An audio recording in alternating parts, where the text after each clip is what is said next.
குடி செய்வல் என்னும் ஒருவர்க்கு தெய்வம் மடிதற்றுத் தான் முந்துரும் என்கிறார் வள்ளுவர். அதாவது உழைத்து தன் குடும்பத்தை முன்னேற்ற வேண்டும் என்று ஒரு ஆண் முற்படும் பொழுது, ஆணையும் முந்திக் கொண்டு இறைவன் தனது வேட்டியை மடித்து கட்டிக்கொண்டு முன்னே செல்கின்றான் என்றால், அவனுக்கு உதவி செய்யறதுக்கு முன்னே தெய்வமே நிற்கின்றது என்று இந்த அடிகள் கூறுகையில், இன்றைய இந்த நன்னாளிலே தனது குடும்பத்திற்காக, தன் குடியை முன்னேற்றுவதற்காக ஆறாது இரவும் பகலும் உழைக்கின்ற அனைத்து தந்தையர்களுக்கும் எனது பணிவென்பான தந்தையர் தின நல்வாழ்த்துக்களை கூறிக்கொண்டு, இன்றைய பட்டிமன்றத்தின் தலைப்பு, குடும்பத் தலைவனிடம் குடும்பத்தவர்கள் அதிகம் எதிர்பார்ப்பது அன்பா, உழைப்பா? இது ஒரு மிகவும் நுணுக்கமான கேள்வி இன்று இந்த நால்வரிடையே பேசப்பட்டுக் கொண்டிருக்கின்றது.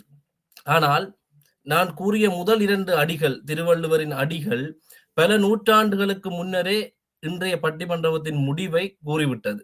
இன்று நாங்கள் 4 பேர் தேவையற்று இந்த நிமிடங்களில் பேசிக் கொண்டிருக்கின்றோம். 2 அடிகளில் உழைப்புத்தான் ஒரு ஆணுக்கு தேவை, அதுதான் அந்த குடும்பத்தை கட்டமைக்கின்றது என்றதை அன்றே கணித்தார் வள்ளுவர். சாதாரணமாக பாருங்கள் நடுவரே, முதல் எமது எதிர்த்து வாதாடும் பொழுது அக்கா கூறுகையில், குழந்தை வரும் பொழுது அந்த பிள்ளை தகப்பனிடம் எதிர்பார்ப்பது ஓடிச் சென்று ஒரு முத்தத்தை என்று கூறினார். அக்கா வடிவா கவனிக்கவில்லை போல, அப்பா வரும் பொழுது அப்பாவின் கையில் ஒரு சில சாமான்கள் இருந்திருக்கும். பிள்ளைக்கு ஆசையாக சாப்பிடுவதற்கோ விளையாடுவதற்கோ, அதற்காகத்தான் பிள்ளை முதலில் ஓடிச் செல்கின்றது. அதற்கு பிறகுதான் அப்பாவிற்கு முத்தம். இல்லை, இன்றைய காலத்தில் அம்மா என்ன செய்கின்றார் என்றால், அப்பா இல்லாத நேரத்தில் தான் வைத்திருந்து விட்டு, அப்பா வரும் பொழுது பிள்ளை போக தேவையில்லை, அம்மாவே கலைத்து விடுவார். இனி அப்பாட்ட போங்க. அப்படியான காலமாகத்தான் மாறி வருகிறது இன்றைய காலம்.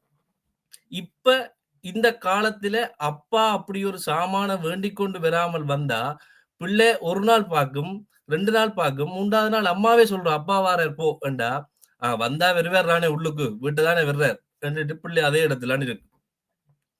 இப்படி மாறி வருகின்ற காலத்தில பிள்ளைகளின்றையோ மனைவியின்றையோ எதிர்பார்ப்பு கணவனின் உழைப்புத்தான் என்பது எனது ஆணித்தரமான கருத்து. இந்த உலகமே மிக அத்தியாவசியமான ஒன்று உணவு. உணவின்றி அமையாது உலகு என்று கூறுவார்கள். அந்த உணவிற்கு எங்கேயோ ஒரு மூலையிலே ஒரு ஆண் விவசாயி சோத்திலும் சகதியிலும் கால் வைத்தால்தான் நாங்கள் சோத்திலும்